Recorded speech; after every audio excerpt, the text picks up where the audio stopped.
του Σεβασμιωτάτου Μητροπολίτη Νικαίας κυρίου Αλεξίου, σεβαστοί πατέρες, κύριε Αντιδήμαρχε, εκλεκτοί προσκεκλημένοι μας,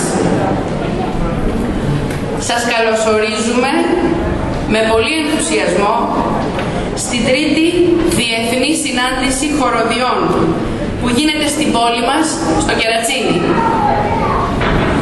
Καλωσορίζουμε επίσης με αισθήματα αγάπης και φιλίας τους χοροδούς που συμμετέχουν σε αυτή τη συνάντηση. Στο σημείο αυτό, επιτρέψτε μου να προσδιορίσω την ταυτότητα της σημερινής μας συνάντησης. Δεν είναι μόνο μια μουσική εκδήλωση. Δεν είναι ένα καλλιτεχνικό γεγονός στο οποίο έχουμε προσθέσει το βαρύγδουπο τίτλο διεθνές. Είναι, όπως το λέει ο τίτλος, μια συνάντηση. Υπάρχει η πρόθεση συν, μαζί. Είναι συνάντηση αγάπης, φιλίας και πραγματικού πολιτισμού. Δεν μας ενδιαφέρουν μόνο οι μελωδίες. Είναι καλές βέβαια και έχουν τη θέση τους στη ζωή μας. Μας ενδιαφέρουν κυρίως οι μελωδίες των καρδιών. Ελάτε να δείτε το αποχαιρετιστήριο γεύμα.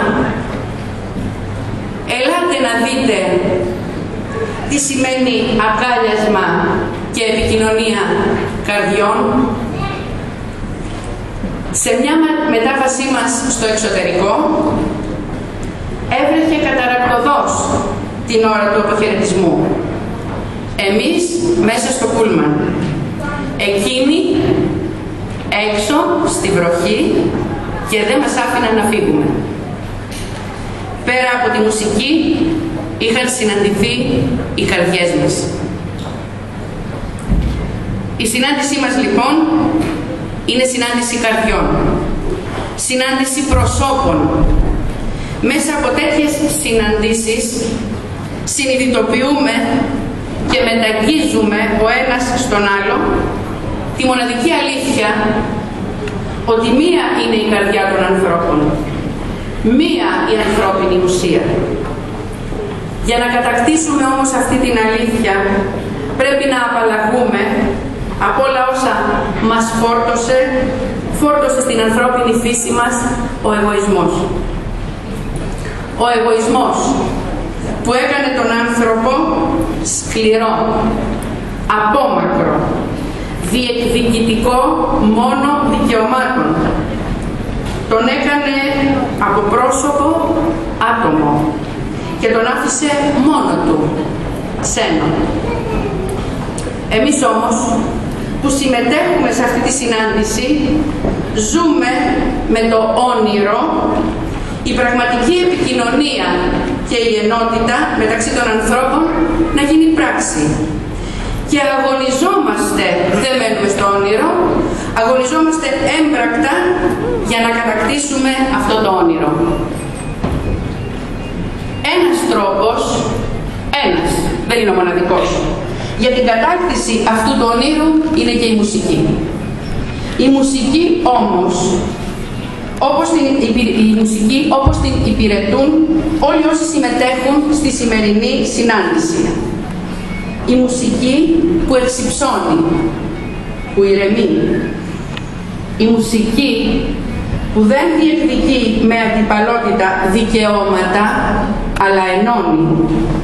Η μουσική που είναι απαλλαγμένη από οποιαδήποτε πολιτική διαπάλη, που δεν είναι μονόπλευρη, που δεν μευσημερεί. Η μουσική που βοηθάει τον άνθρωπο να κοιτάξει ψηλά, να δει γαλάζιους ουρανούς, να χαρεί δειλινά, να οσφρανθεί το άρωμα της φύσης, να ακούσει ήχους εναρμόνιους, να δοξάσει το Θεό για αυτό που είναι, να χαρεί και να απολαύσει. Αυτό λοιπόν θα προσπαθήσει να κάνει η σημερινή τρίτη διεθνής συνάντηση χοροδιών. Και κάτι ακόμη. Να γίνει γέφυρα, μέσα από την οποία θα εκφραστούν λεπτά και ιδιαίτερα αισθήματα που ενώνουν τους ανθρώπους και είναι η βάση για την ανάπτυξη ειλικρινών διαπροσωπικών σχέσεων. Αυτή είναι η ταυτότητα της συνάντησής μας και τώρα που προσδιορίσαμε ακριβώς αυτό που είμαστε, με μεγαλύτερο ενθουσιασμό, με πολύ χαρά και ευχαρίστηση θα απολαύσουμε πραγματικά αυτό που έχουν να μας προσφέρουν όλες οι χοροδίες που συμμετέχουν. Ξεκινούμε με τη χοροδία Dor de Doina από τη Μολδαβία. Η χοροδία αυτή δημιουργήθηκε από μέλη του ελληνομολδαβικού συνδέσμου Ορφέη. Ο σκοπός τους ήταν να εκφράσουν την αγάπη τους για τη μουσική και τη θέλησή τους να γίνουν γνωστά τα ρουμανικά τραγούδια και κυρίως τα παραδοσιακά ρουμανικά τραγούδια. Στο ρεπερτόριό της η χοροδία έχει κομμάτια από δημοτικά τραγούδια της Ρουμανίας και θρησκευτικά. Τη χοροδία διευθύνει η κυρία Ντίνα Ισβιτσιούκ στα περισσότερα τραγούδια. Θα πούμε σε ποιο διευθύνει και ο κύριος Ανδρέη Ανδρώνικ. Ξεκινάει το πρόγραμμά της με το τραγούδι «Όταν κοιμήθηκε ο Άγιος Στέφανος ο Μέγας». Είναι ένα ρουμανικό δημοτικό τραγούδι. Ας την απολαύσουμε. Διευθύνει, είπαμε, η κυρία Ντίνα Ισβιτσιούκ.